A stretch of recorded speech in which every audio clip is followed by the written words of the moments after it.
Indian cricket को जो social media pages cover करती हैं, आज एक उन्होंने वायरल खबर, सुपर डुपर वायरल खबर हर जगह सजी पड़ी हुई है और कोई सवाल भी नहीं नीचे पूछता हुआ नजर आता, ये होगा कैसे। अब सवाल खबर क्या है, मोहम्मद शामी, रविंद्र जडेजा, भुवनेश्वर कुमार, मोहम्मद सिराज, चारों के चारों ओडीआई वर्ल्ड कप के लिए जो कि नेक्स्ट ईयर होगा टीम में वापस आ रही हैं। हर्षित राणा, प्रसिद्ध कृष्णा, ठीक है, और उसके साथ अर्शदीप सिंह, इनको ड्रॉप कर दिया जाएगा। अच्छा, नहीं, मुझे हर्षित के ऊपर सबसे ज़्यादा हैरान किया। हर्षित ड्रॉप सीरीज कैसे? राज दुलारी नहीं ड्रॉप होते भाई, क्या हो गया?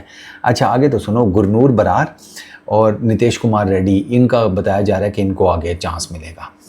अब बंदा पूछे, सवाल ये करे कि ये होगा कैसे? अब भाई इधर तो अभी तक रोहित का कट्टा नहीं ख़त्म हो रहा। आपको पता है रोहित के ऊपर अभी तक है कि यार तुम खुद ही रिटायरमेंट ले लो, डिस्पाइट द फैक्ट कि वो सेंचुरी मार गया, अभी भी उसके ऊपर है कि यार तुम खुद से रिटायरमेंट ले लो, और वो कह रहा है कि घंटा खुद से तो नहीं लेने वाला रिटायरमेंट, तुमने ड्रॉप करना कर दो। रोहित शर्मा और बीसीसीआई के सिलेक्शन पैनल के बीच में इस टाइम ये हड्डी फंसी हुई है।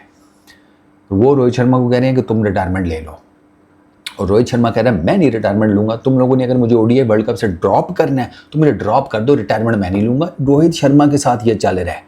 और आपको लगता है शामी, जडेजा, भुवी, सिराज फिर भी मैं मान लूँ?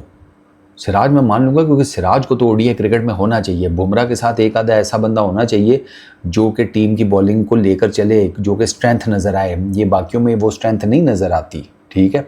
तो मुझे सिराज की समझ में आती, मुझे बाकी तीन की समझ में आती। जडेजा को तो भाई इन्होंने पिछले दिनों मैं कहीं एक रिपोर्ट पढ़ा था, जडेजा को तो कहते हैं इन्होंने बता भी दिया है कि अब आप हमारे बैट बॉल प्लान्स का पार्ट नहीं है, तो आप इजी हो जाए, रिटायरमेंट शायमेंट अनाउंस करनी है कर दें। भुवी की एज का फैक्टर ये आगे ले आते हैं कि 35-36 साल की उम्र में अब क्या उसको वापस लेकर आएंगे एंड ऑल दैट।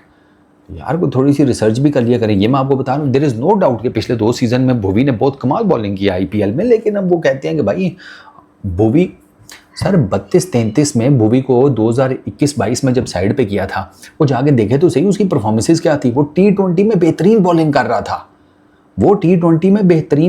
रहा था, इसके बावजूद उसको एज की वजह से साइड पे कर दिया था कि ये लंबा तो चल नहीं पाएगा, तो यंगस्टर्स के ऊपर हम मोर फोकस करते हैं। वो 32-33 साल की उम्र में उसे एज के पीछे बाहर कर दिया। आपको लगता है कि वो 36 साल की उम्र में उसको वापस लेके आएंगे? भूल जाए चौधरी साहब। भुवी, जडेजा, ये तो सीधे सीधे इनको चंडी हो चुकी है। शामी को भी मुझे लगता है चंडी है, वो भी, उसका भी एज फैक्टर है, उसके भी इंजरी के ये मसाइल मसूल और ये वो, तो भूल जाए। सिर्फ एक सिराज का मुझे लगता है, बाकी ये जो यंगस्टर्स हैं इन्हीं के साथ इंडिया जाएगा। ये हर्षित राणा, ये अर्शदीप, मतलब अर्शदीप को आप ड्रॉप करने की बातें कर रहे हैं। ठीक बॉलर है, ठीक है, पिछले 6-8 महीनों में नहीं इतनी परफॉर्मेंस कर रहा है, बॉलर तो अच्छा है, पीछे परफॉर्मेंसेस दी हुई हैं, ऐसे थोड़ी आप ड्रॉप कर देंगे। और ऑल ऑफ अ सडन जिसको कहीं आप उन प्लेयर्स को लेकर आ रहे हैं, अब जैसे वर्ल्ड कप के बाद खेले कोई नहीं है, शामी क्या खेला है, जडेजा मेरा ख्याल है चैंपियंस ट्रॉफी के बाद कोई ओडीआई क्रिकेट नहीं खेला, भुवनेश्वर कुमार को तो वैसे ही मेरा ख्याल है कुनाना करते कोई 5-7 साल हो गए होंगे वो ओडीआई क्रिकेट नहीं खेला। मैं 2022-23 वही वो जो खेला था, उसको भी इतना ही टाइम हो गया, तो आप इनको वापस कैसे लेकर आएंगे? सवाल है ना। वो भाई मैं आपको बता रहा हूँ, वो रोहित के ऊपर फंसे पड़े हुए हैं। रोहित उनके गले की हड्डी बना हुआ है। आपको लगता है कि ये जिनको वो हरी झंडी दिखा चुके हैं इनको वापस लेके आएंगे? भूल जाएं। लड़के, टीम इंडिया की यही रहेगी, अ फ्यू चेंजेस, कुछ और ज़्यादा नहीं चेंज होने वाला। कोई पीछे से प्लेयर नहीं लेकर आ रहे, जैसे शामी, जडेजा, भुवी, कोई नहीं आ रहा। मैं आपको बता रहा हूँ यही टीम है, क्योंकि गौतम गंभीर का इस टीम के ऊपर बड़ा स्ट्रॉन्ग होल्ड है, ठीक है ना। और ज़ाहिर बात है पुराना चावल है, पुराना चावल क्या चाहेगा, मेरे अंडर ऑन नए चावल कंट्रोल रहता है। अब वो 2 पुराने चावल उसके नीचे हैं ना ओडीआई क्रिकेट में, विराट और रोहित, अब वो कंट्रोल में नहीं है। दुनिया जानती है वो दोनों इसके कंट्रोल में नहीं है, इसमें कौन सी टकी छुपी बात है। अब 2 के साथ आप कह रहे हैं 3-4 और, सर सवाल ही पैदा नहीं होता कि गौतम गंभीर इतनी मेजर चेंजेस करने देते हैं, जीत अगर नहीं करने देगा। भूल जाएं, सिंपल इज दैट। ये फेक न्यूज़ है, ये किसी क्रेडिबल इंफॉर्मेशन से नहीं आई हुई। सोर्स होता है ना क्रेडिबल कोई, कि यार क्रिक इन्फो पे आ गई, बज़ पर आ गई, कहीं आगे पीछे, नथिंग व्हाटसोएवर।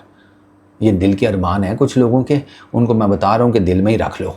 वरना गौतम गंभीर आएगा, ठीक है, कब्र खोदेगा, अरमान आपके बाहर निकाल कर आपके सामने दफन कर देगा, ठीक है, और फिर आपको कहेगा कि मुसलमान हो तो फातिहा पढ़ लो, हिंदू शिंदू हो तो देख लो तुमने क्या करना है। हाँ हाँ, मैं आपको बता रहा हूँ, आप मुझसे लिखवा लेंगे, कोई नहीं आ रहा, यंगस्टर लेके जाएगा वो दिल पे पत्थर रख के इन दो को लेके जा रहा है विराट रोहित को, तो इससे ज़्यादा कि उससे उम्मीद ना करें, और इवन अजीत अगरकर से भी।